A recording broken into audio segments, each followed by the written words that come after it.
Welcome back to Systems of Existence.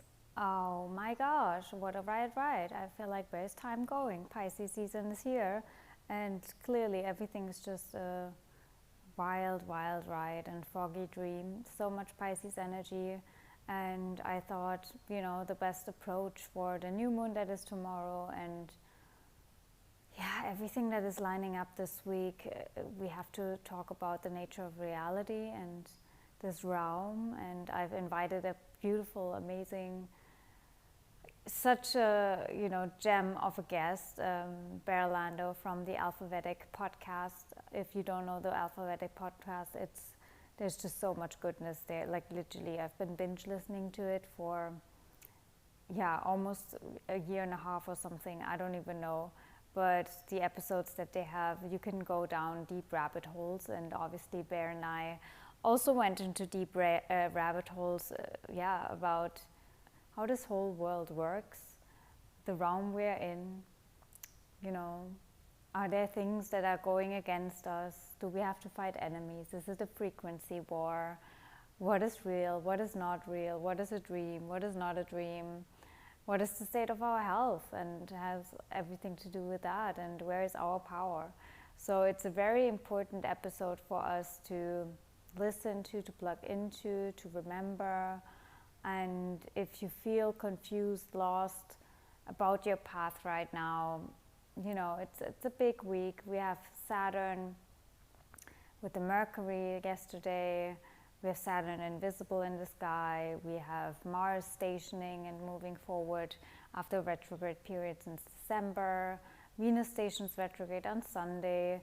The new moon at 9 degrees with a lot of foggy energy and the North Node. And it's like so much Pisces. I mean, nothing is clear. Everything is foggy. And I think we just have to embrace that and surrender to it and see the fun in it all and the cosmic play in it all. I know it's not always easy, but I pray that I can bring you some of that frequency. And of course, if you feel highly activated, if you feel confused, if you feel like I need some guidance, some clarity, please reach out for a reading for, eclipse season that's basically starting now. Because with the new moon tomorrow, we have eclipse season literally starting. And that's obviously always the best time to really plug into your soul contract, into your energetics, into all of these kinds of things. Lots of people have been reaching out for human design, which is amazing. It's definitely in the fields to know your energy, to tune into your energy and to align your energy back into center, just because our energy is our greatest currency.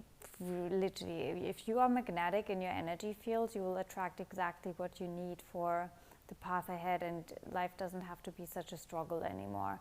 It's not always easy, right? I know that firsthand. But if you would like to have some guidance and a roadmap to know how to reset your energy, how to come back into center, how to stay above the craziness and the chaos and everything that is bombarded at you at this moment, then please reach out for some guidance. And you can do that either via email info@abracadabrababy.de, or just message me on Instagram, Magic Kathy Official, where you find me, and I will let you know some of my next options for March, and we can get you realigned, I guess, back to center, back to your soul, and back to your original state of beings and your essence. I would love to be a guide for you. It's been not an easy ride for me either. I had to do all of my medicine homework and resting. It's been a lot of solar flares, a lot of frequency shifts and changes, and new paths opening, old paths closing. It's like all happening at once, specifically also because we have a 9-year, again the new moon in a 9 period, a lot of shedding. I definitely feel the snake energy too.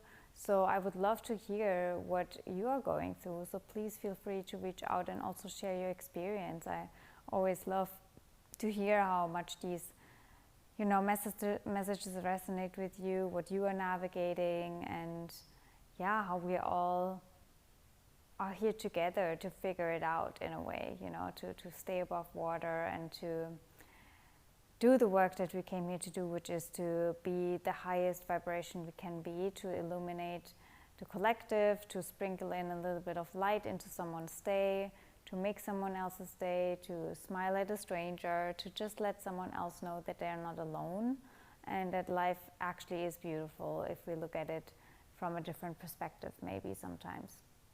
So I pray this episode gives you a different perspective. Let me know if you would like to have Barre back on. I definitely feel called to bring him back on for other topics because there's so much we could have talked about.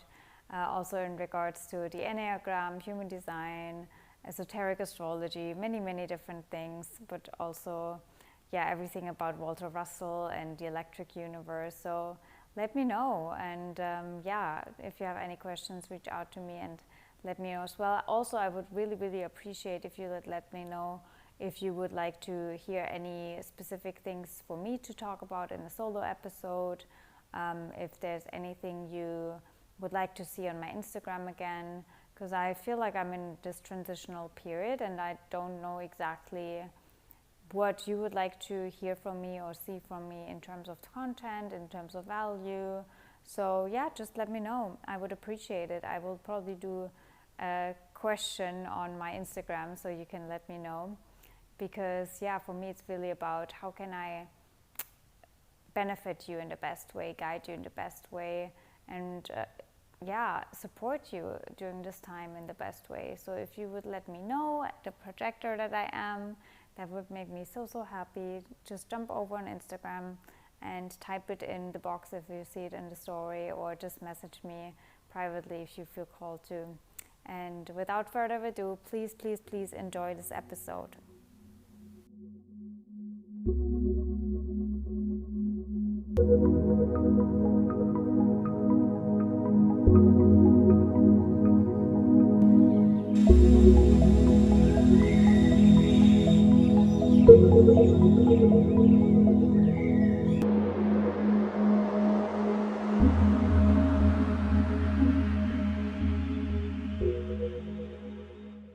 Welcome to Systems of Existence. I am so excited, like really so excited to have you, Barre, because I feel like it's a fangirl moment in a way, because it's a fangirl and how do you say, when you meet your, like I've just learned so much from AlfaVedic, from the podcast. I could just like binge listen all day long, and that's actually sometimes what I do.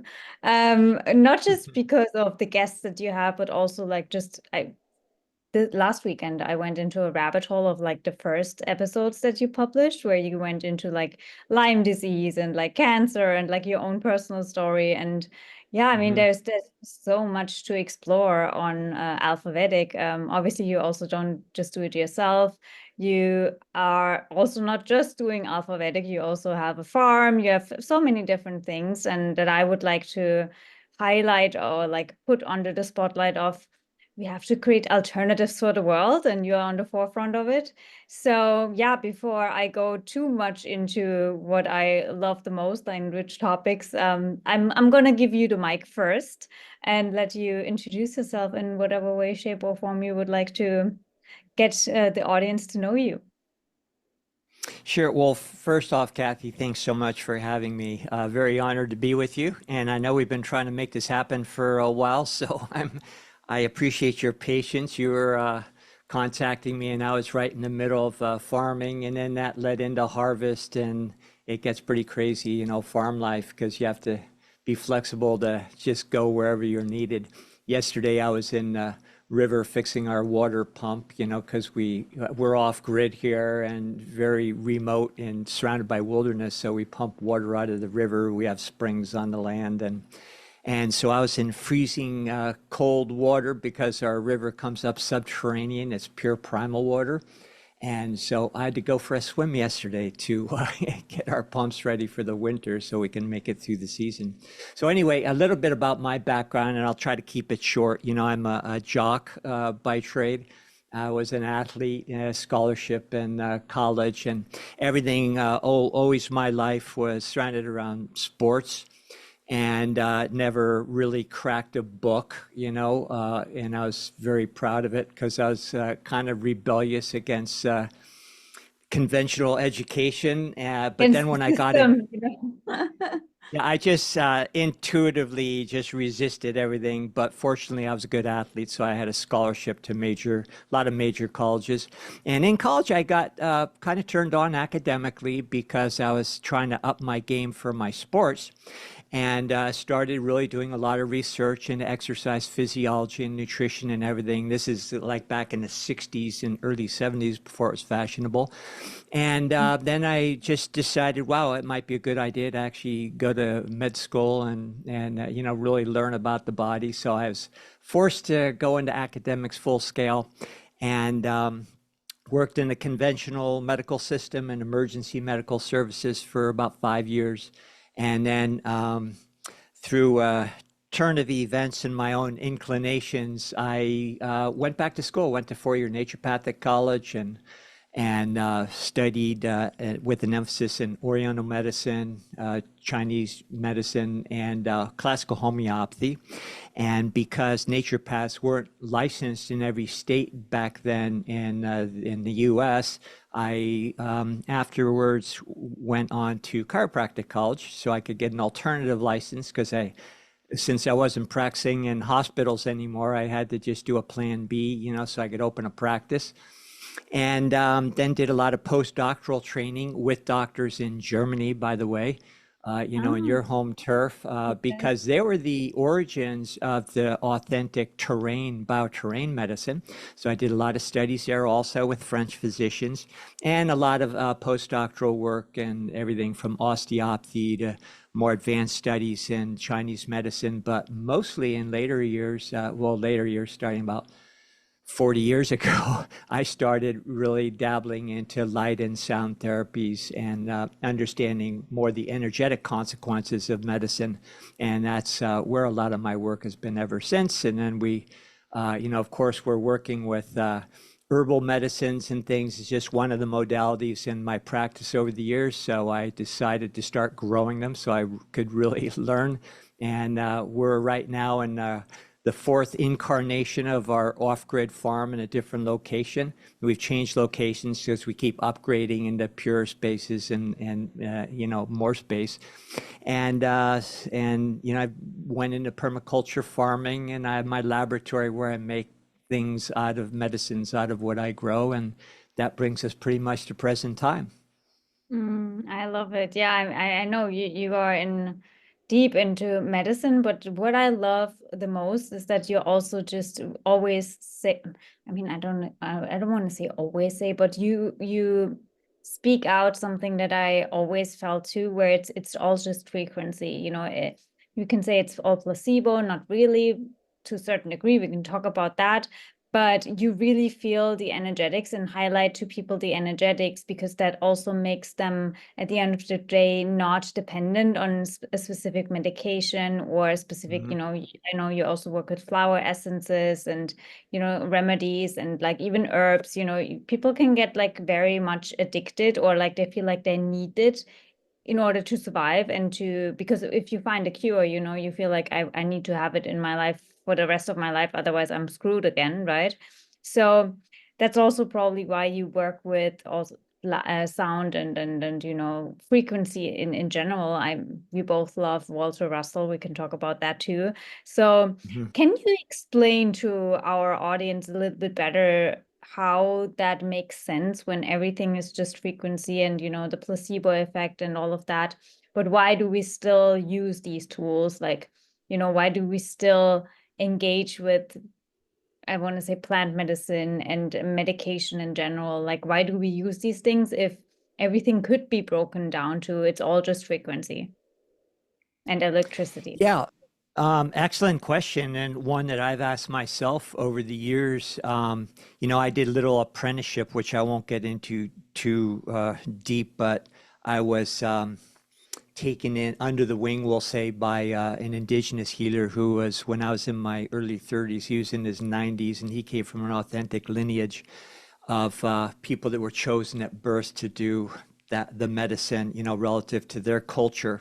And it was really an eye opener. Now, I was already tending in an open-minded direction and exploring. And so when this gentleman took me in and I spent a very intense year apprenticeship with him, he did things that, defy your logic and, really forced me to suspend my thinking about what I thought I knew.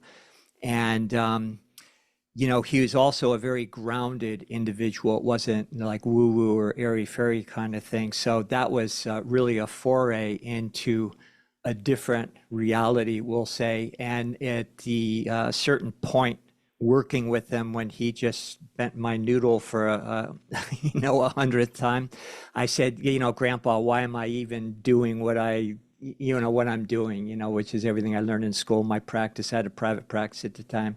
And he said, well, your medicine is necessary out there because people are not ready or have the mentality or the consciousness to perceive what I'm doing.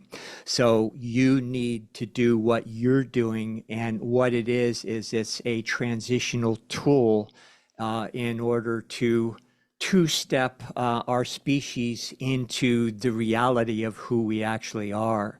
So that was because I was ready to chuck everything at that point, everything I ever learned in school, all the things I, was doing at the time. And but I came to peace with it. Now, of course, when I was in emergency medicine, there's a time and place for those things. People were bleeding to death, or their heart stopped, or typical urgent care matters. And I used drugs and all the things that would override certain physiological processes just in order to keep people in their body. So it was legit, and and people were happy when we were able to extend their life in that way.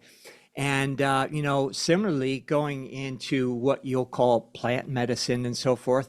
Well, now that's another step into the direction of pure frequency medicine, as you're alluding to, because those botanical species carry the original authentic patterns of our creator. They are pure light energy that is configured in a way to do certain things that are analog processes to human physiology, because plants are our mirror image, and every plant again provides or is an analog to some organic function within our own body. So when you learn how to pair the two, then you can reinstate those patterns that are indigenous, we'll say, and then that reinstates that into our own neurological mechanism.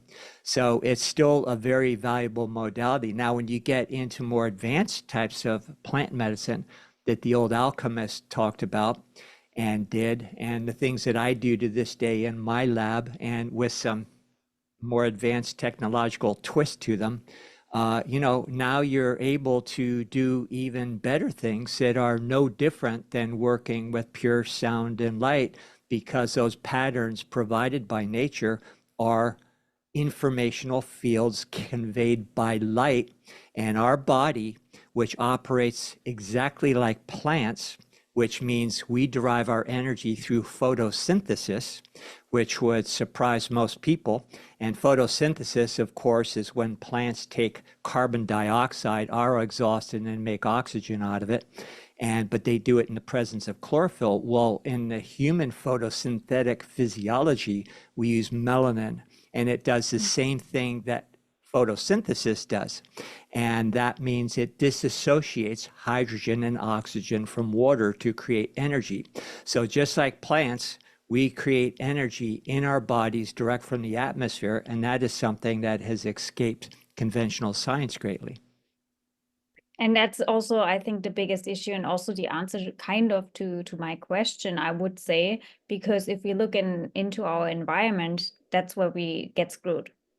You know, I mean, we can say that the food and everything, but I think that the biggest issue is the environment and all. I mean, if you see everything as electricity and including ourselves, you know, we can say Kundalini energy, but at the end of the day, it's all just electricity, and our electric circuits are just not flowing properly because of the interference from all the fields. I mean, we can say the microwave, the 5D, all the things, without saying like, oh my gosh, we need to shield ourselves, but that's where it's just too much interference, I want to say, and that's where we can go back to nature, for example, or we can use sound and light and all of these things to harmonize. You know, you also, I know, like Ibrahim Karim's work.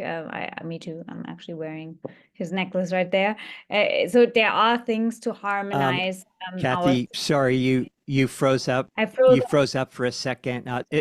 It's probably on my end. It's okay now. Just so you know, I am off grid. I'm on a satellite, and every once in a while, if I freeze up or you freeze up, I'll let you know. And there might Oh, be a good. voice lag also. I'm not sure if that's happening on your end. But sorry to interrupt. Go ahead. If you Okay, could good. repeat that last part. Yes, I think it was just when I was speaking about the harmonization that I wear Ibrahim Karim's necklace as well. Oh, You know, we right. speak about harmonizing the frequencies, right? So that's also obviously something that has to do or is the issue with like the environment. And we spend so much time inside, not going outside, where our health is declining, you know, because I mean, we don't really have oxygen. Like, even we can speak about what's going on with the sun as well. What kind of sunlight do we even absorb right now? So it's all a little bit like wonky out there. That's when we can go into what other people might say conspiracy theories, but there's just this veil or this like weird, I want to say, clog in our environment, that, you know, caps us from nature. So maybe we go into that, like what's happening here Sure. and why would that even be, you know? Well, we've been hypnotized to take our eye off the ball, and the ball is nature. And the great news that most people don't understand is that when we put our attention on nature, even if you live in the middle of a city, but are more tuned into, again, authentic, creative patterns, you know, used by nature, then now at that point you're drafting the universe, and those synthetic overlays, which are noxious short vertical form waves, which are represent the microwaves that are poisoning us more than any other thing on earth right now. When our consciousness goes beyond that, rather than focusing, see, they've got us either way. If you're ignorant as far as what those technologies do, and you're just on them all day, well, you're vulnerable. You know, you're going to get, it's going to affect you. And then at the same time, when you start learning about them, and now your attention is on, you know, giving the middle finger to the airplanes flying overhead that are spraying us like bugs, now they've got you again. Yeah. So there's a way where I believe we can understand what's going on. We can be adult enough to acknowledge that they're really trying to get us and you know, without going into paranoia, even though it's true, but then focus ourselves on the truth, and then at that point we are at one with our creator, which creates a majority. And you know, you mentioned Walter Russell, and you also mentioned frequencies. Well, as you're aware, Walter Russell talked about the highest state of being is no frequency at all. And what he was alluding to is that stillness is where true intelligence lies, because our whole creative mechanism, the etheric mechanics, you could, you know, maybe discuss relative to what the old alchemists talked about. They metaphorically use different elements, you know, to name the layers of the etheric mechanism. But the fact is it all starts with consciousness. Without consciousness, you have no creation of light, because consciousness is the only thing that's capable of producing idea or thought or intention, which separates us from, you know, the mineral, vegetable, and animal kingdoms. We have that prerogative, and that's very special. Now, when we have an idea or a thought or intention, that creates a polarity, which creates resonance. That resonance creates geometry, and that coagulates down through the etheric mechanism. Then it goes through a fermentation process, and it grounds in, in the carbon south pole and becomes matter. And when we understand how that works, then we can bypass those lower levels of the mechanics, because we're the only ones endowed with the ability to create thought, resonance, geometry, form, function, and we don't have to go through the slow roll of going through all the the different mechanisms. We understand how they work, and that's important. But once you understand that and then understand who you are, then you can do what the Ascended Master teachings have been talking about for centuries and trying to impart on mankind, is that we have the ability to directly precipitate. And, we're talking about photosynthesis and the disassociation of hydrogen and oxygen to create energy, because hydrogen is what creates that energy. Hydrogen, coincidentally, is that very top level of the etheric mechanism that they used to call the fire element. And, that's why it's very important to free that hydrogen through photosynthesis so that our body has energy, which is the direct, with no middleman, instating, if that's the right word, that hydrogen, that original idea, directly into the south pole of our experience to create anything that we want. And in original research that showed that melanin photosynthesis, assisted by melanin, makes us operate exactly like plants. Well, we have that extra step of, we have the ability to be self-determined. So we're in a very special place, within this realm. And Walter Russell explained how that things like chemical processes like photosynthesis that our conventional scientists would explain according to molecular biology and covalent bonding and so forth. Well, that's a good metaphor. It's not true. It doesn't happen like that. It's just a valuable metaphor, just like the old alchemists use, the elements as metaphors for the etheric mechanism. So we can just bypass all of that and, be co-creators. And as Walter Russell said, well, you're not creating resonance, meeting resonance, and therefore all the myriad of complex life forms, but you're actually looking at waveforms from consciousness at their vortex, mating with other like or compatible waveforms to create complexes that our scientists might call molecules versus individual atoms, of which there's no such thing of either. Yeah, and I think that's where the I don't want to say, I want to say issue is, because we cannot, when we look around, it's so hard for the human brain to wrap our head around that we really are just water. We really are just, when I mean, enlightened beings said it before, you're a drop in the ocean, but everyone thought it was a metaphor, but actually it's not really a metaphor. It's actually true.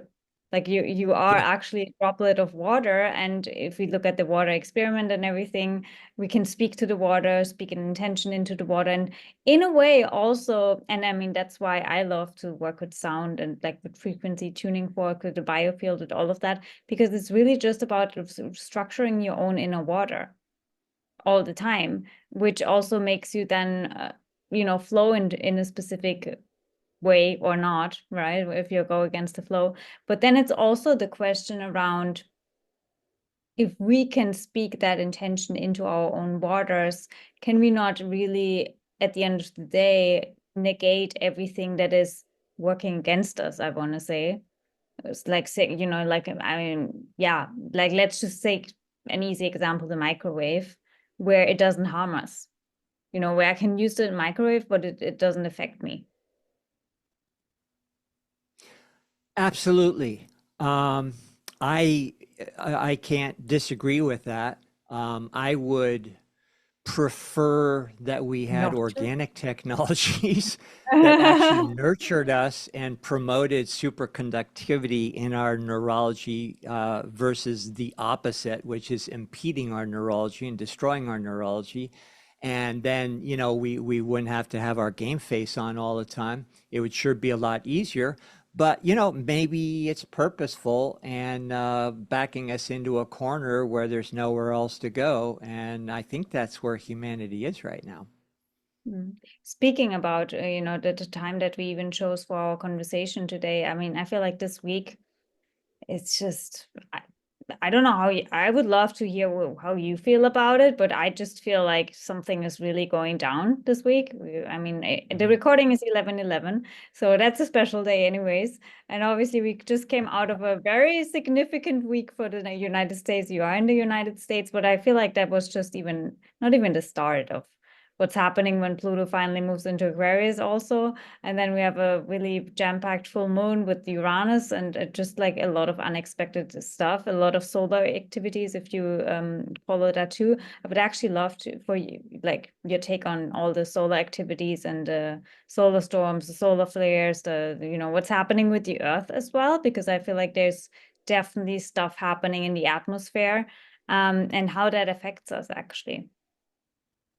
Yeah, well, if you want to go more to a macro look, when you look at our realm, whatever you believe our realm is, we don't even know that for sure. Yeah. Uh, there seems to be more evidence that things are revolving around us versus the heliocentric model. That's, opens up a whole new can of worms, but there's just too many unexplainable incongruities with the conventional model of our existence.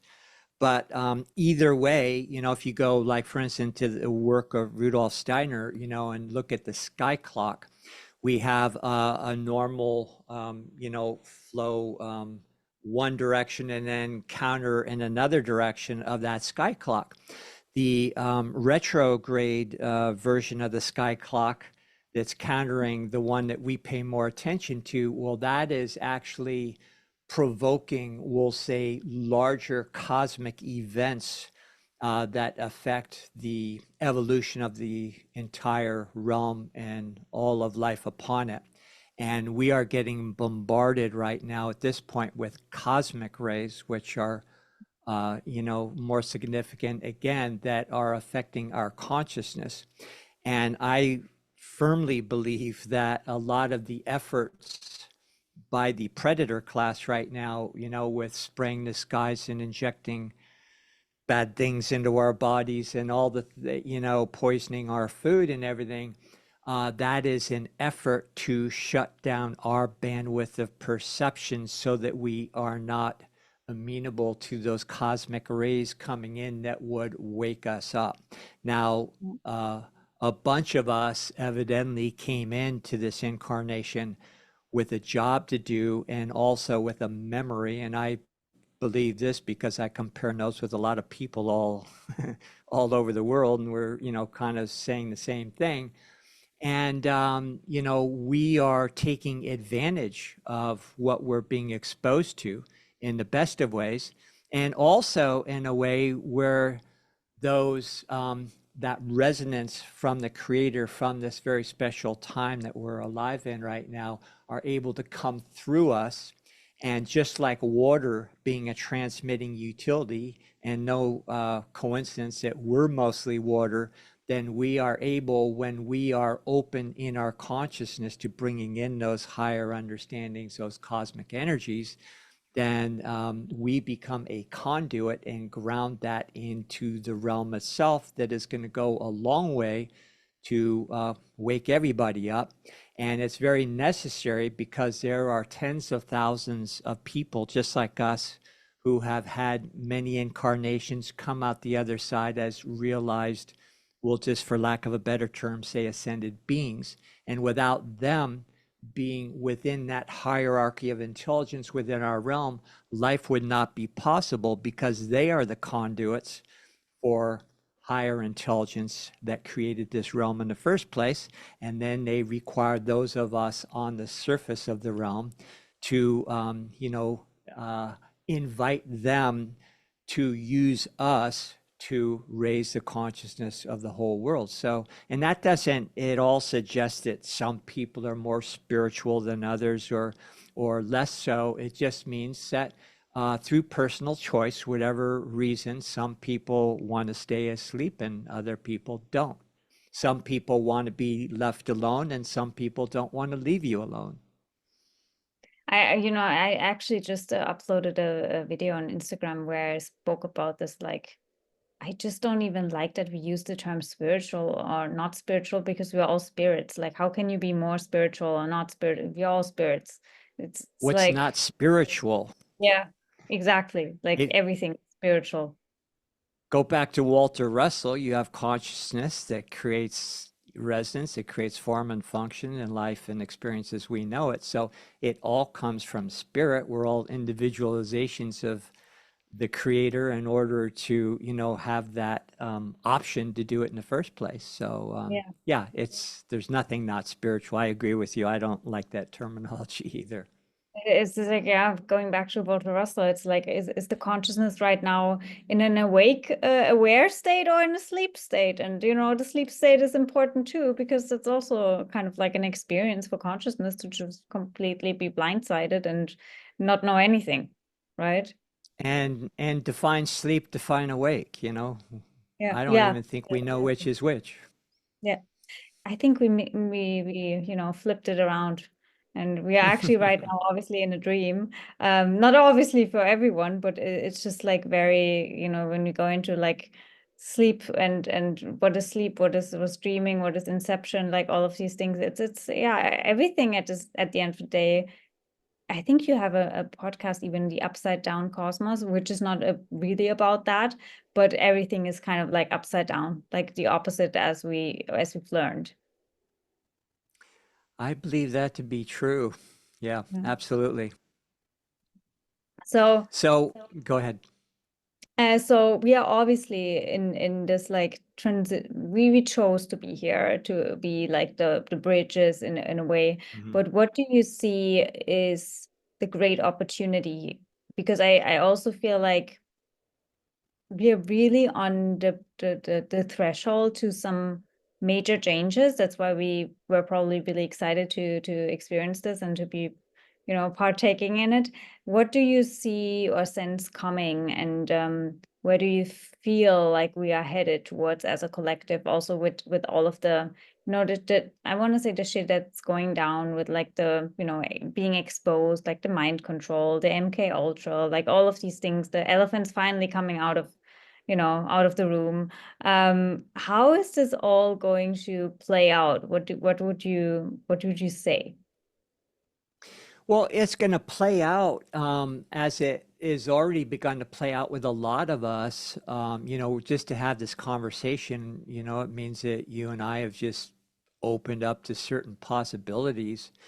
And, I started my journey a long time ago just because I'm older and so, maybe 50 some odd years ago, I'm in mid 70s right now, I started looking into a lot of things. And as a result of that, my body changed, my experience changed, everything's changed.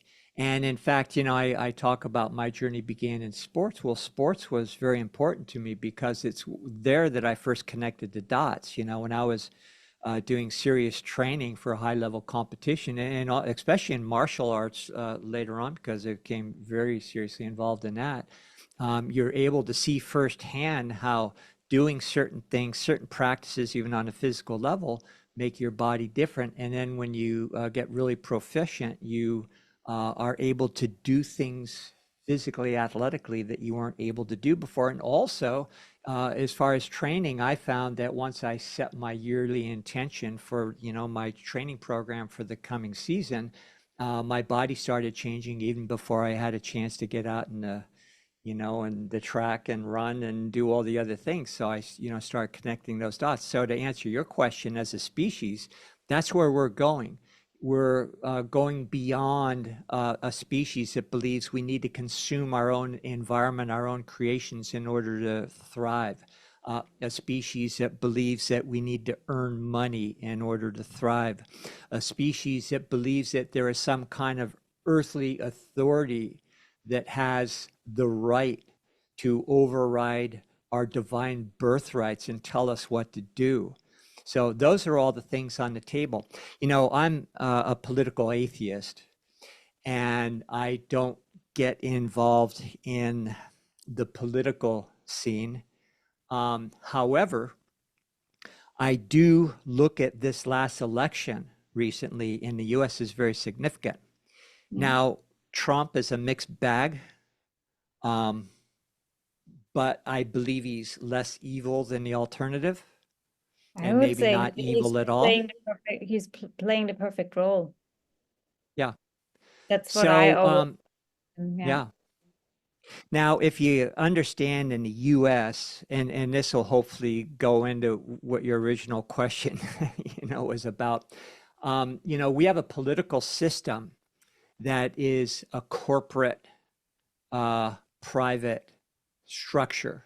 It's not a government as was established according to our constitutional republic guidelines.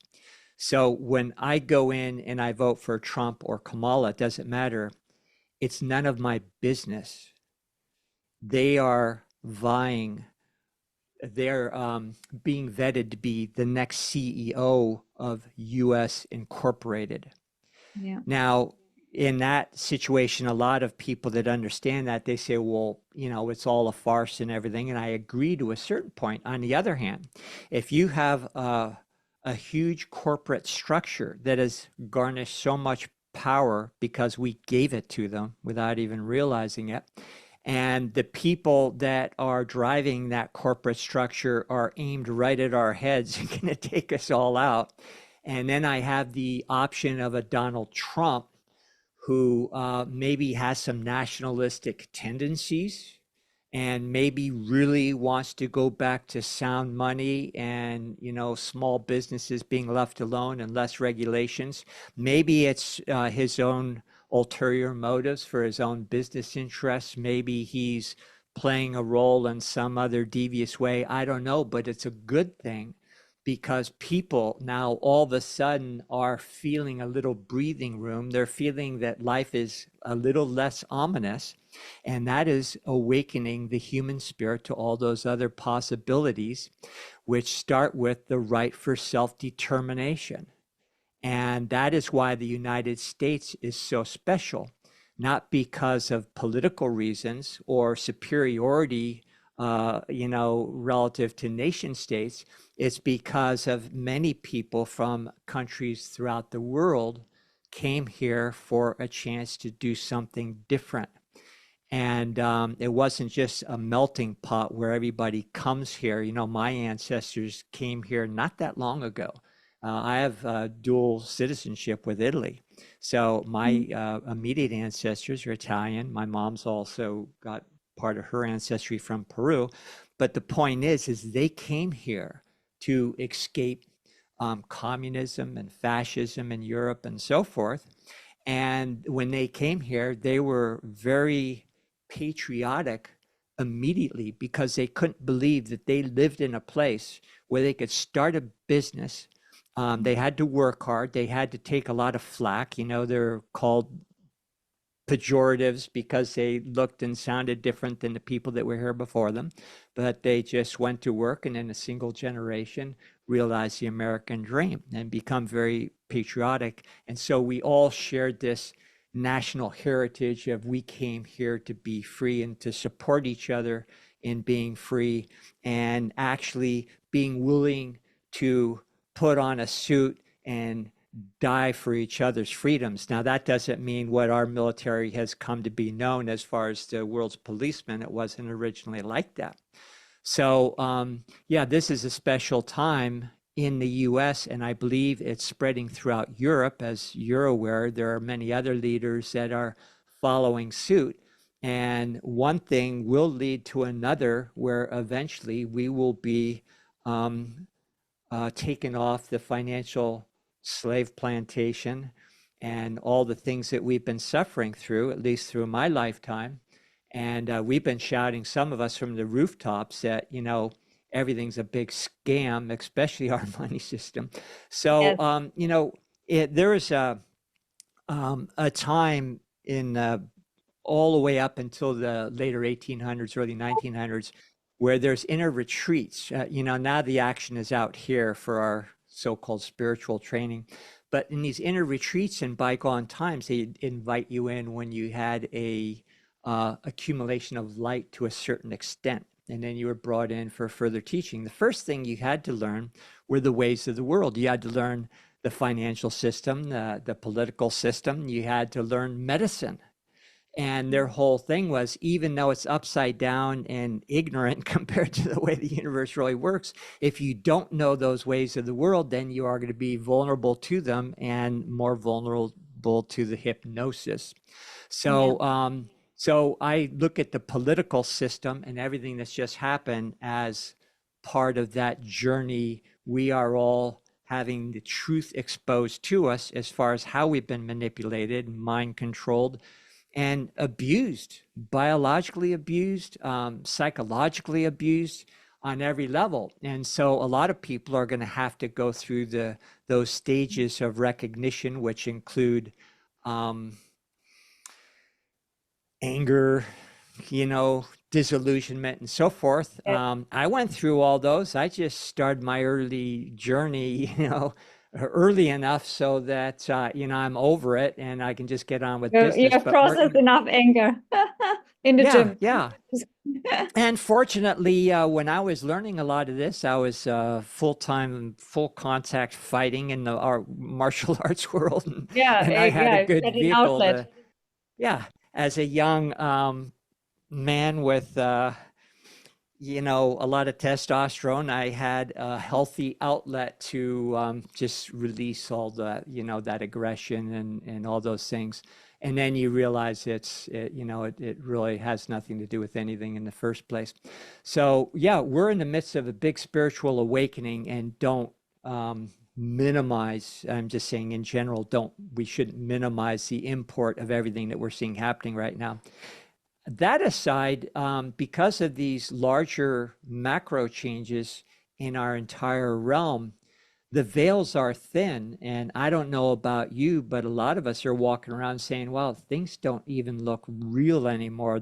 It all seems, even out in the wilderness here, I feel like I'm looking at facades and kind of peering through and seeing what's really behind this facade, and seeing firsthand the forces that are projecting this in the first place. And guess what? We're the main projectors. Yes, but I really want to interfere here because, or like have your spin on it. That's like something where I felt like I'm losing it. Maybe it's because I'm in Dubai or whatever, but I swear the sun is just not real here. Like I don't know, that's the best way to put it. Like I look at the sun, I'm like, it looks beautiful, but it just does not look like a real sun. You know what I mean?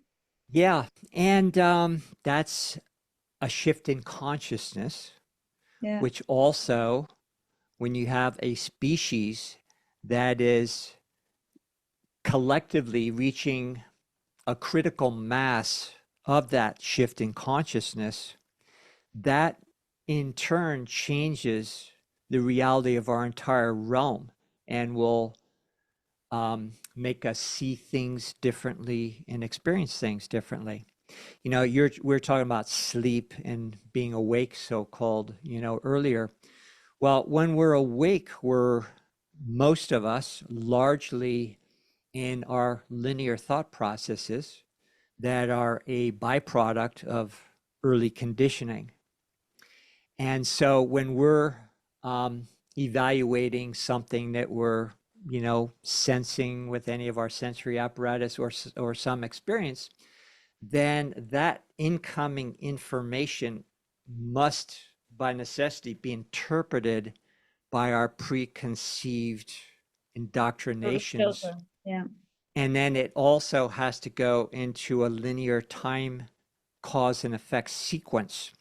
When you're asleep, or when you're waking up when you're not asleep, whatever the case, now you're not so much caught in that linear interpretation. You're free of it. And now you're understanding or experiencing all the dimensions that are created on every level with our every thought that we entertain. And now we can not only access those greater parts of ourself, but everybody else who is in a congruous flow. And that is what's happening right now. We're And getting how do out of that linear thought process, which means our experience, things that we see today are going to look different tomorrow. So we're in that transition now where it's like things seem different. Well, they are different because we're perceiving them different. And now it's going to exponentially speed up. it's like such a fascinating topic to ponder on. And how do you sense that for yourself when you say, like, things don't even seem real anymore when you look out there? I mean, for me, it's like I come to this point many times during the day where I'm like, yeah, it's all a hologram and illusion anyways, but like, let's just have fun in it. That kind of experience. But then also just like there is a specific like realness to it, there's a specific, but it's like, what you said earlier about we need to learn how the game works, so we are not, we can be in the game and understand the rules and kind of like pretend like we are playing in it, The old in the world, but not of it. yeah. But how does it, Exactly. like, how can we explain to people that they will more and more understand that things don't seem real? But then it's also the question, like, what is real? What does real even mean? What is not Well, real? I think there's two camps of folks. And again, that's not a chasm born out of conflict with each other. It's just a chasm based on personal choice. So I think if maybe it's a little too scary to entertain the larger reality, which it is, because when you start doing that, then you have to start letting go of a lot of things, and that can be real scary. It requires a lot of change and so forth. So, and that's okay if your choice is not to go there, but it does explain why we have a certain segment of the Earth's population that are highly agitated, depressed, um, lowering in intelligence every single day, and suffering the worst collective midlife crisis in history. And then, meanwhile, have other folks that are having more fun than ever. Yeah, I was, However, yeah. you said in one of the podcasts, and I was, yeah, I've, I feel like time was never better. Like, I have so many days, like basically every day, I'm just like, it's kind of wild that I live like this. Hmm. That I can just like, with the business that I do, with just like having conversations like that, it's kind of wild if you think about it. When I was younger, I dreamed about it, and now it's like real, like it's literally happening. And I don't even understand how people are not living like that. How could you go to a 9 to 5 job and like, well, I could not. I mean, I don't know. It's like a completely different reality. I mean, they probably think like the way we live, that's like we lost our mind or something. Thank God we did. But yeah, it's wild. Well, maybe an alternative perspective is to look at, somebody and, not even judging them, uh, in a harsh way, but just somebody who's, what we call a normie these days. And just looking at them as amazingly powerful spiritual beings with such immense power that they can create an alternative completely contrary to natural order, live in it, and insulate them so thoroughly from all that is that they can't see it. I mean, talk about the power of creation, of personal creative ability. So I think if we just looked at each other with what each of us are doing, whether or not we choose to create that in our own lives, it's like, that's tremendous. And It's I wild. think, yeah. I think about that too, because when I was younger and you can say not as aware or whatever, it was just so much easier for me to do things that were completely against my energetic nature. I want to say, like, pushing the boundaries, like working all the time, like really just like going against everything, basically, that would be in alignment with my nature. Now that I'm aware of my nature, I just cannot do it anymore. Like the amount of things that I could do earlier, or like when I was younger, it's not about age, it's just because of the awareness. Like you just can't anymore.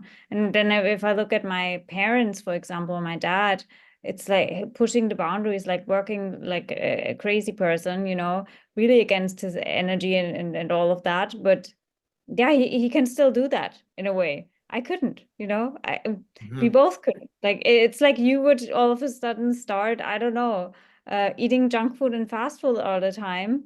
It just doesn't work anymore. When you were younger, the drugs and like the alcohol might have, but now when I drink alcohol, it's like I really feel it. Yeah, it's not fun anymore. No. And again, it's about detaching the things that used to bring us joy, Yeah. or our pastimes. It's like they don't cut it anymore. But then, of course, rather than going into some kind of crisis because life isn't as enjoyable as it used to be, just because you don't have the juice left to keep indulging in certain things anyway, then that's what leads people to the which you see with a lot of people these days, just being in despair. Life isn't that enjoyable. It's hard. But then again, when you start drafting the universe, things become fun, but fun for different reasons, and way more fun than what you used to think, what used to bring you joy. But you have to let go of those things. And that, can be very difficult. And then also, when you understand that going contrary to what your heart is telling you to do, that makes us burn energy in one direction. And that's called entropy. And that's why we grow old and die. I can explain to you why I've got every white hair on my head, but it doesn't matter as long as you kind of, use your experience, to go beyond just, let's just say, your personal inclinations, and realize that no, we've really got a job to do. That's why we're here. And fulfilling that agreement, because it's a real contract that we made behind the veil, that begins the real joy, and the real experience and the depth, and also just the wonderment of walking around in this realm and saying, wow, it's different than it used to be. Yeah. You kind of, it feels like you cracked the code, but you're not really able to show it to everyone, you know? Yeah. Like sometimes I walk around in the supermarket and I'm like, I know stuff that you will maybe also discover, but maybe you can just like absorb it from my frequency without me even saying anything, because it's Exactly. all just energetic. I want to say transference. So sometimes I just feel like we also walk around here to sprinkle the frequency around, We don't Yeah. even have to say so much. Yeah. I, in my younger years, I used to love to download information to people. I quickly found out that they don't want that information. They aren't going to follow up on it. And it's just a waste of time. So, in fact, in about the year, when was it? 2001, right after the 911 thing. Um, this is too much of a story, and I can't get into a lot of details anyway, but I was a member of a board of a large banking chain. And that banking chain used to entertain prime ministers and all sorts of folks, and had financial instruments that were very desirable to people. I was put there because one of my old clients put me there, in order to use certain people connections I had and in order to oversee humanitarian funding that the bank was able to generate for all sorts of things. The point of that story is that we had some adventures out of that because we were attacked by folks that didn't want people with legitimate banks actually doing humanitarian things. So we that began a time of tribulation, and it coincided right at the 911 incident, in which case I was notified 2 weeks earlier where and what was going to happen, and to move money out of certain things, you know, because of the incoming events. Yeah. And we had a private, encrypted, very small nucleus of people that I traveled with at that point. One of them was ex-CIA and so forth. And right after that event, because we were also behind the scenes involved in certain educational programs to open people's ideas to what the International Monetary Fund was really about, who they were, and and all that kind of good stuff, but mostly just trying to provide solutions. But the moderator of our group, who is an ex-CIA guy, he said, look, time of education is over. It's don't even waste your breath. People got it now or not. Now here we are, what, like 25 years later, right? Yes. And I'm still out there yakking. I never thought I'd, be doing podcasts and things. But so I think, there's still a lot of room for people that are ready to wake up, but it's tough right now because you're going to have to go through a lot of accommodation on the emotional plane to wrap your mind around all that we're being downloaded with, and they don't have the luxury of, like myself, having 50 years to wrap my mind around something. So there's still a lot of good people waking up. On the other hand, there's still folks that are going to choose different things. And I'd say the main takeaway for me is, who am I to judge what somebody else needs for their experience? I get a little annoyed when it affects me, when these zombies, come approach you under the guise of agencies and agents and government. And that's where my old fighting self kind of shows up and just wants to give him the double barrel middle finger. On the other hand, that's just the world we live in. And I think that's good for us too, to remain composed in the place, in the presence of some of these folks. It's where we can practice, Mhm. can we apply the peace and everything that we learn in meditation when, I want to say, shit hits the fan, or people approach us like that? Can we stay in that peaceful, blissful state and not let it annoy us, right? Which is Mhm. definitely a challenge, and specifically these days. One thing I actually would like for us to dive into, because obviously Mhm. you have a huge background in medicine and studying the body, is the gut microbiome. It's like very much, maybe out of context with the topic, but it's actually not, because I really sense the impact of the gut microbiome in the gut brain is obviously, there is a connection, but how right now specifically, I feel like there's definitely stuff happening with our gut. And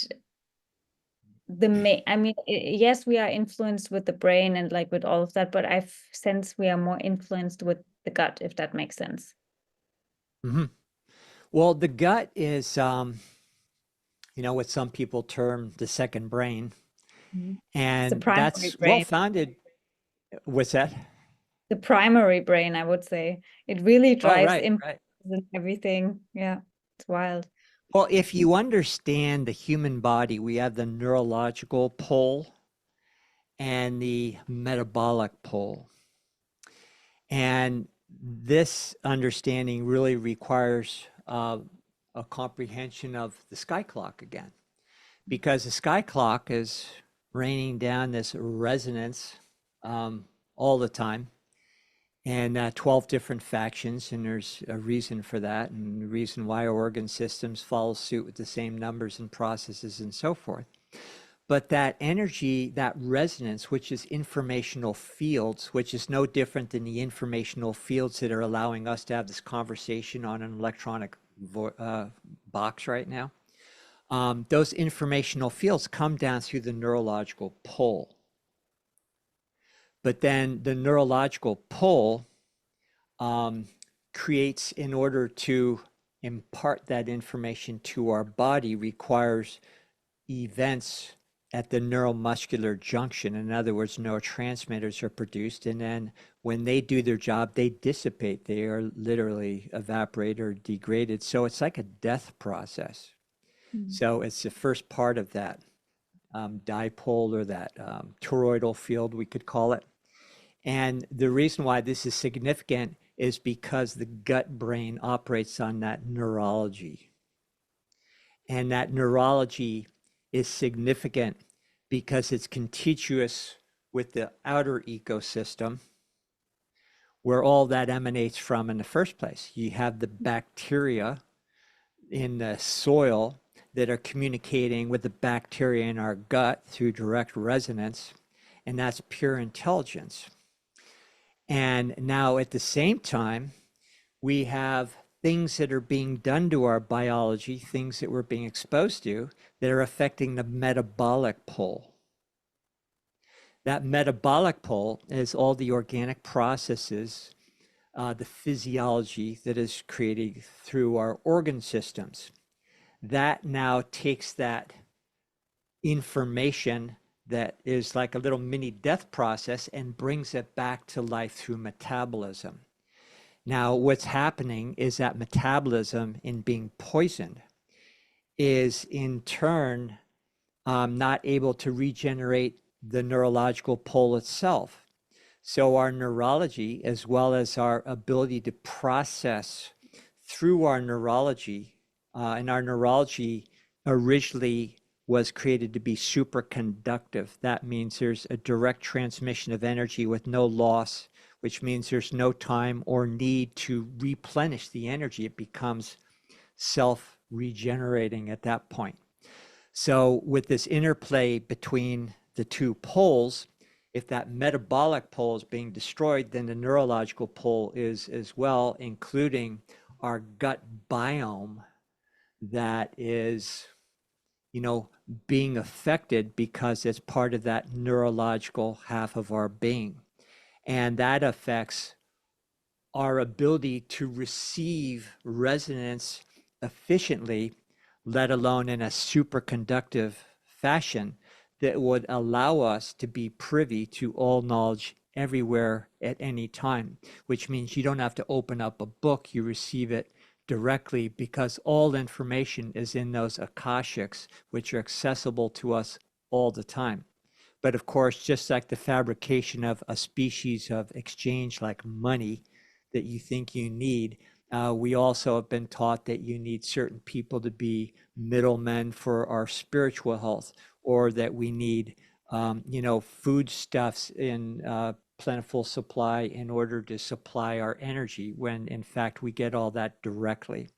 So, we're in this process now of understanding, okay, we've got to somehow create, a block, or just in a way where that poisoning doesn't happen in our metabolism. And the first thing is to take your mind off it, but then at the same time, learn how to do things that are going to cleanse our metabolism without being overly preoccupied with toxicity, because now you're, shooting yourself in the foot. And then that in turn is going to allow metabolism, which is the yin principle, to regenerate and nourish our more masculine neurological pole, so that our gut biome, our real brain, which actually is, our real brain is our heart, but the appendages of that intelligence are our gut, our brain, and so forth. So I'm kind of rambling a little, sorry, but I hope that just explains a little bit And a lot of this can really be understood through anthroposophical medicine. And, Steiner and Goethe really detailed a lot of this. I kind of believe certain things. I don't like to just regurgitate stuff from books, but everything that I believe to be true are things that I proved out of my clinical practice with just doing things, observing results, and then over a great amount of time, over a lot of people, finding out that, wow, it seems to be that's the way it works. Have you noticed the effect or influence or interplay, I want to say, between specifically the moon and the moon transits and the gut microbiome?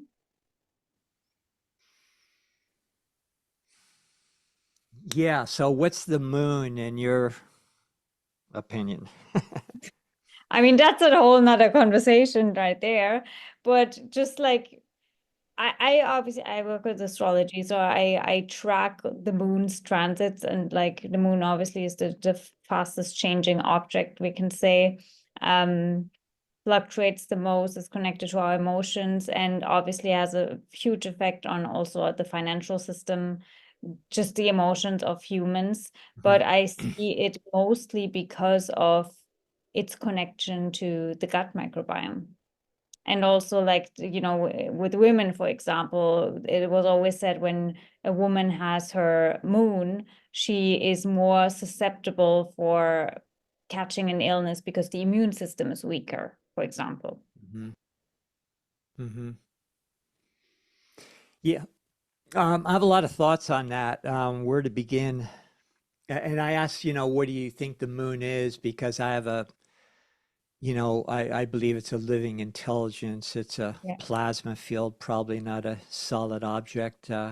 Folks No. that I've worked with have spent a lot of time doing everything from photographing to whatever. So it's obviously a living technology, and yeah, I would agree that it's absolutely playing a huge role as far as conveying informational fields. That's what the job of the constellations, the sun and the moon is.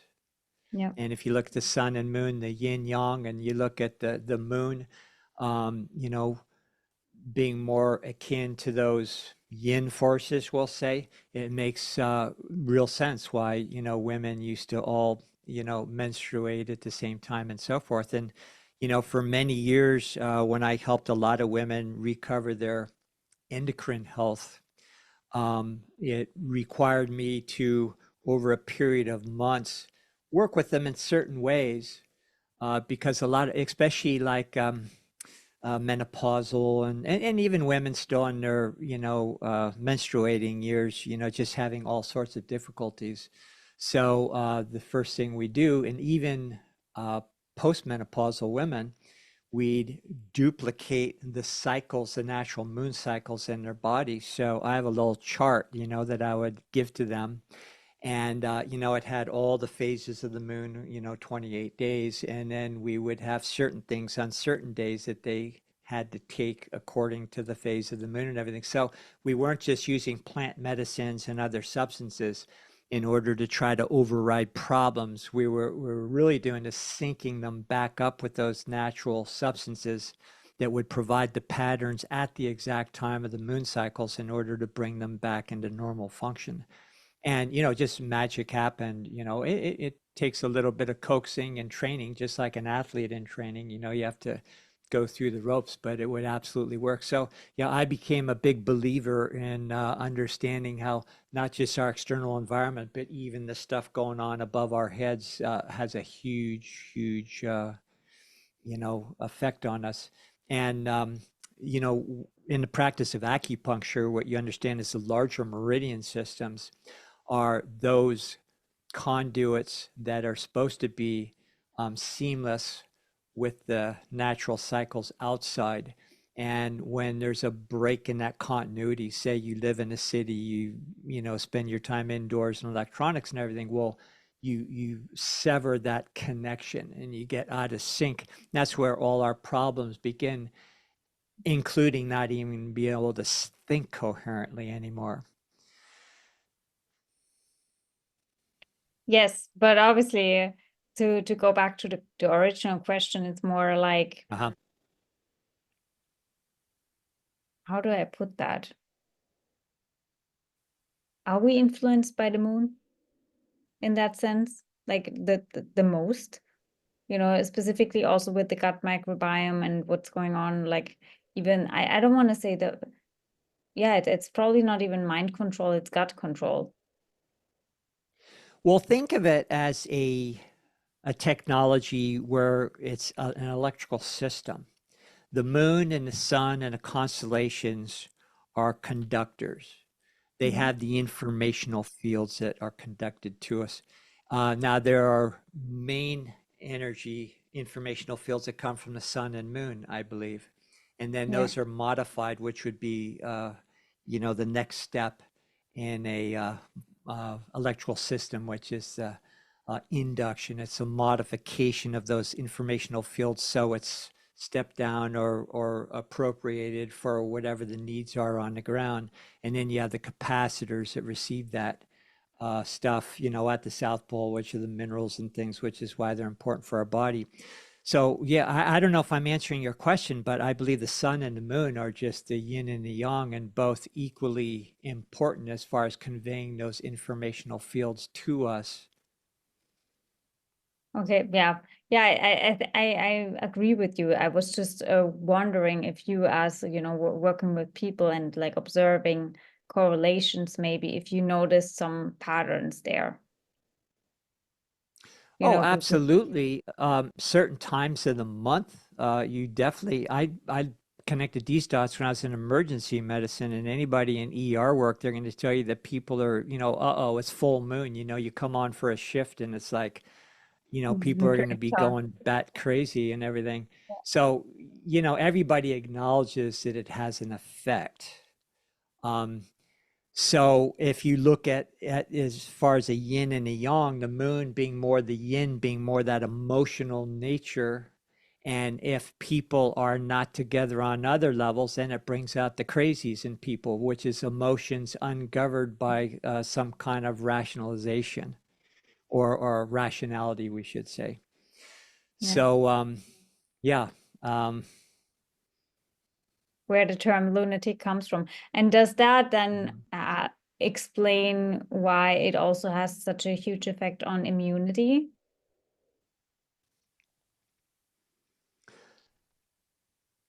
So, immunity, um, I understand the concept. I don't think it works that way. Immunity connotes a biological battleground, good guys against bad guys. And in reality and nature, as we've already mentioned, we have two things happening: conveyance of information, and then that information solidifying into our experience, and then a radiation of that, back to source. So we're really not, for instance, when I was in medicine and, the whole AIDS epidemic started happening, and, I was still operating in the mindset of antibodies and things, and, oh, you have AIDS because you have an antibody for HIV or, whatever, or that's what Yeah. HIV was supposed to be. But then through clinical practice, realized that there was no correlation. There's really no such thing as an antibody that was there protecting. It was just one of the poles doing its job. And where we have problems is not because of an immune system deficiency, it's a lack of balance between the poles. So in bioterrain medicine, you're not operating within that battlefield metaphor.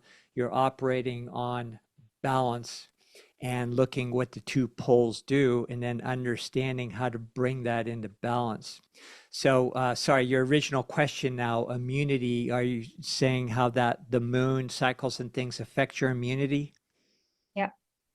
Yeah. So I think I just answered the question relative to my belief system, which is it's not that the immunity is effective, but it's balance between those, the metabolic and the neurological pole. And that's what needs to be fixed.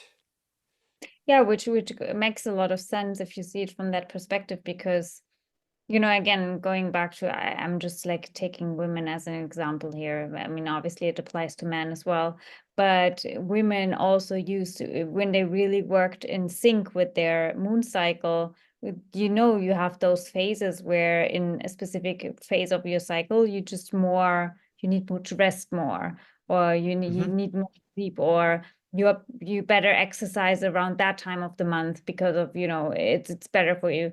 But because we are all not really in sync with those waves, I want to say, we are just going against our nature, and then it just plugs us out. And that might be the reason why we are getting sick. It's more like the system wants to be in balance again. Yeah. And then, you know, words are so important. It's not just a matter of semantics, but getting sick is a misnomer, I believe. You know, what's happening is there's a lack of balance, and then the body, in its um, effort to right itself, is going Then to it is create symptoms in the recalibration phase, process. I want to say. Yes, The thank you. body is trying to Just, yeah, recalibrate. just like traditionally people get more colds and flus in the winter time. Well, it's not that we're sick more often in the winter. It's just if you look out, if I look out my window right now, winter is approaching, leaves are falling. Things are going to be composting and look kind of dreary and gray for the next few months. But, you know, there's this great alchemical process going on, um, you know, with uh, this whole seasonal thing, and the same thing happens in our bodies because again, we are supposed to, whether you live in a tropical area or in a northern climate, doesn't matter. You're going to be going through seasonal changes that require composting, and composting, if you have a lot to compost, you're going to have more symptoms. And, you know, we were talking earlier about, well, what changed in our experience at different times with learning different things. And I said, well, your body even changes. And that includes, well, we don't seem to get the same colds and flus anymore because we're doing our homework year round and don't have to go through a massive composting.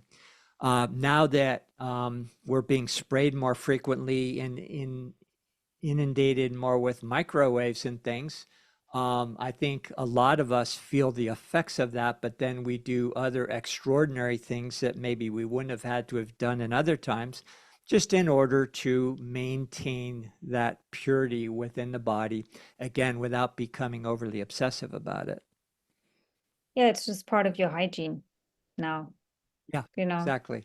Like I'm brushing my teeth and I'm having a sound bath because I need to just recalibrate my frequency a little bit better. Yeah. Oh, And you know, one of the things I did on every patient I ever used to see was a set of in-house labs that I do, and bottom line, it would take chemistry and extrapolate it to electricity.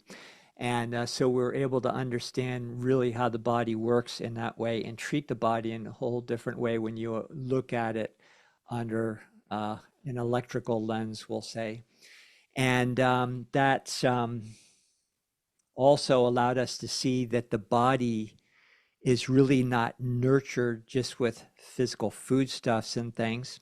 And it also showed us that the greatest toxicity that would throw our electrical line of resistance and therefore our health awry is because of thoughts and emotions.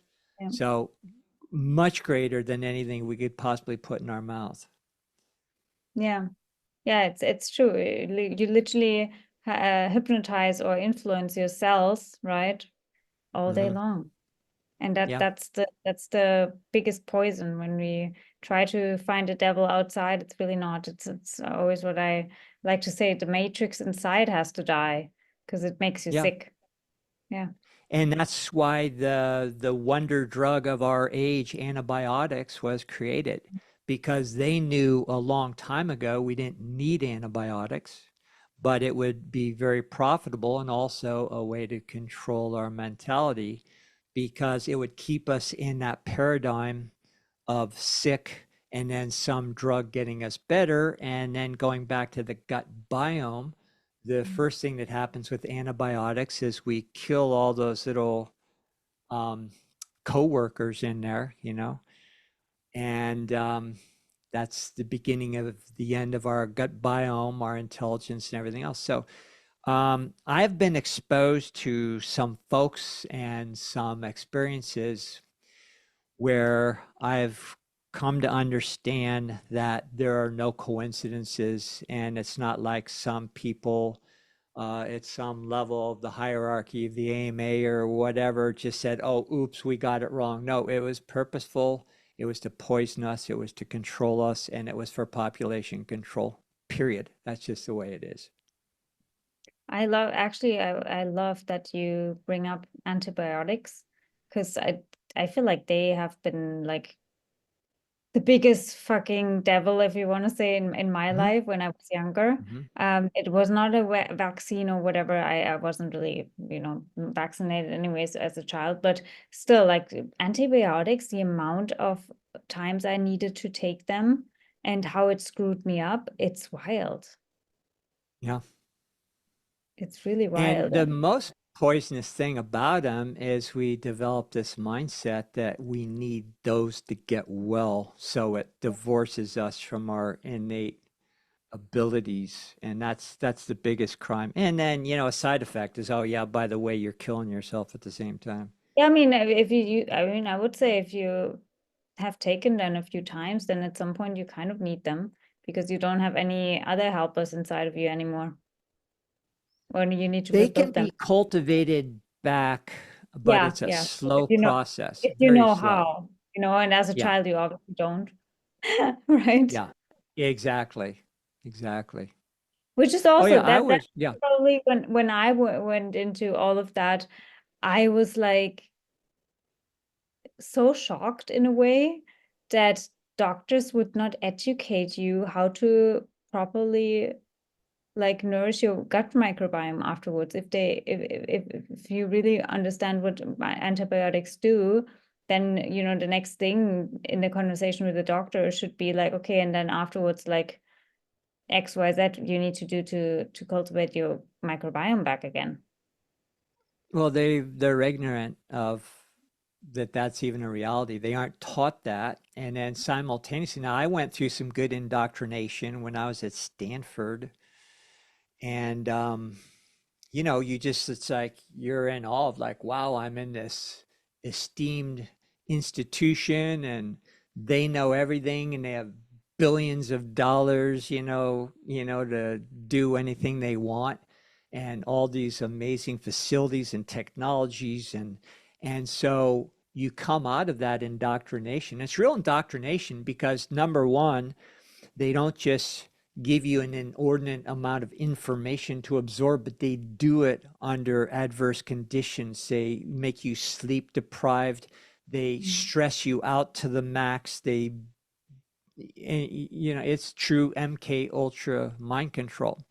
So to go to one of these doctors, even if they have the best of intentions, which a lot of them do, they don't know any better. And then if you say, hey, doc, after I take these antibiotics, should I build up my gut biome? They're going to look at you like you've got three heads. Yeah, it's true, and that it actually is a full circle. Even with everything that we talk about, I think the second you start blaming anyone or judging anyone, that's when you are screwed again. Just be like, Mhm. okay, accept it and like see them, we don't know if they play it purposefully or not purposefully. It doesn't even matter.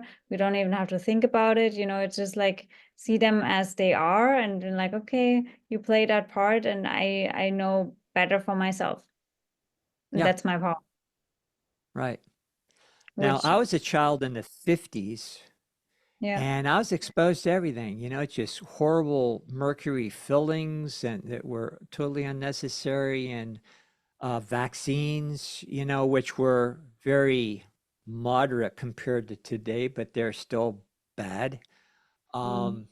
Food, post-war, we're all post-war kids, and uh, new fast food things were on, and all of a sudden all the moms thought, oh, this is cool, we just open up a roll and throw it in, and you have instant biscuits and just all this horrible stuff. But here we are all these years later, we're still alive. And look at you, And and there's no reason why we should be. which True. brings us to the larger realm and the fact that we are not alone and that there is an intelligence hierarchy, including us and those of us that have gone through the experience and consciously made the journey to become a realized being. And those beings behind the scenes not only communicate with us, but they keep us alive. And by a lot of the teachings that that they've put forth through like Saint Germain Foundation and so forth, not the New Age stuff, but the authentic gold stuff, they just flat out say, look, the average individual in incarnation now would not live beyond the age of 12 in the realm that you've debauched unless we were behind the scenes juicing you up all the time so that you would have the Giving you some opportunity that extra you shots came here. here Yeah. for. Yeah. Yeah. So we have a lot of help. And then, of course, when we're in alignment with the truth, then all those things can be not just mitigated, but literally consumed, cause, effect, record, and memory. And you have to lose the memory because the neurology, what we consider memory of even bad things happening in our biology, is an electrical event. And there is a way to erase that memory, and our physiology will on the instant outpicture the new reality free of that memory. As Yeah. Kamala would say, we're no longer burdened by the past. Oh, thank God. Yeah, it's true. You can, I mean, a lot of teachers, I mean, time is an illusion anyways, but it's just like you can re-pattern yourself in that sense. Mhm. It's just, We yeah, don't have to do karma. We no. don't have to do original sin. We don't have to, be purging our physical bodies every single second. The most important thing is to understand the truth, align with it, and let the real folks behind the scene pour their radiation through us, which not only selflessly helps the larger events, but also heals us in the process. So it's great. It's a twofer. We can't lose. Yeah, it is. And I think that's also really empowering for people to just hear and remember, because again, then this whole realm that we're in is a lot more fun. Yeah, We exactly. just, we're not alone, we're supported, and we have evidence for that. As much as we can't maybe see it all the time, but Mhm. it's just logical sense, because otherwise we would Yeah. already be screwed. And you can see your real self. There's an electronic body right over our heads that is through a line of consciousness connecting with the glands in our brain.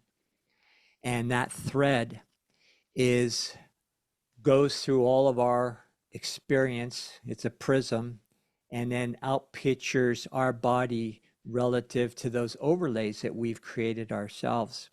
But when we heal that sense of separation between ourselves and that electronic body and realize that our body is nothing more than a projection of that electronic body, and if we are now no longer perceiving perception or separation, then that electronic body is no longer needing to go through all the prisms of our past experience, mistakes and so forth. And then that's where the ascension process begins. And I can absolutely say, and not just me, but a lot of other people, but my own firsthand experience as well, as you can see that electronic body when you focus on it and acknowledge it enough, you'll actually catch more than just glimpses of it. And when you do that, then you have um, let's just say the old doubts fade pretty quick.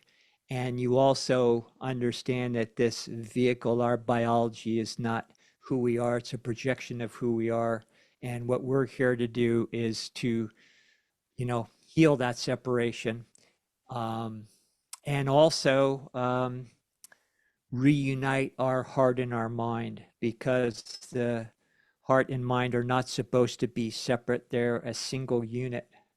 And what's happened in our indoctrinations is we live in our minds, we're separated from our heart. So it's like a navigation system in a car that's gone awry, that's won't shut up even though you already reached your destination. You just need to use it for what it's good for, the mental plane, and then say thank you and turn it off, and get information directly from that point on. Yeah. Yeah, it's absolutely true. I mean, yeah. And, in the meantime, we can download some healing vibrations, frequencies, information into the brain, into the navigation system to help it remember, hey, it's also time to shut up sometimes. Because Yep. that brings us back to stillness, right? Because if there's stillness in the head, then usually the mind, the heart is also at peace, and there's more connection. Mhm. Definitely. And that's where divine thought originates, is in the stillness, not in the vibration. The vibration is an after effect. You can't find God in after effects, just you need to go to the source and then create the after effects that you want. Yeah.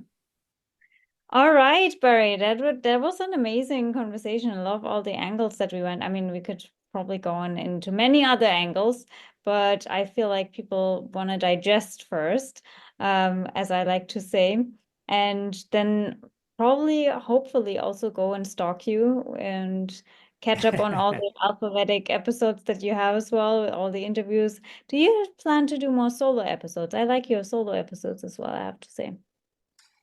Actually, yeah. Now that harvest is over and everything, and I have a little bit more time, then I'm going to be engaging more on that. I plan on also having some programs, educational programs going on in our membership site and everything. I haven't Nice. had time these last few months, but we're getting there. Yeah. And so we'll definitely be doing more solo podcasts. Podcast is an interesting thing, because I never wanted to do them in a million years. And when I was requested, I said no. And Thank you. I was kind of convinced for certain reasons to do them. And so here we are. And it was also during the time of COVID. And I was in with a group of doctors that were going beyond just, oh, yeah, you have the right to choose, but we're also saying, we need to reevaluate this germ theory thing in the first place, and the whole thing's based on false premises. And so I got out with some other doctors internationally, and then that led into podcast and so forth. So here we are. Thank God it did. Thank God. I'm really so grateful for AlfaVedic and I mean everything that you put out so far. So I'm looking forward to it. Definitely. We'll link everything down below. Is there any other place that I can link where people can find you? When is the next Music in the Sky happening? I also am really bummed that I missed that this year, but definitely want to join at some point. Yeah. AlfaVedic is alphavedic.com. Music in Sky is something that one of our partners puts on. It's not officially an AlfaVedic event, but we Feels like support it, that. and a lot of good people have found their way to AlfaVedic through Music in Sky. So, and it's a great event. So, but that's not officially part of our company. Okay. So everything is AlfaVedic. I will link it obviously down below. You also have a shop Okay. on there, and obviously the podcast. And yeah, I mean, definitely looking forward for harvest season for you. I will let you know when the episode airs as well, so you can spread the word for it. And yeah, hopefully we will have you back on in some future time, and we can ponder on how this whole realm is going to evolve, I want to say. Well, I'm available whenever you like, and an honor to be here with you. And thank you so much. Thank you as well.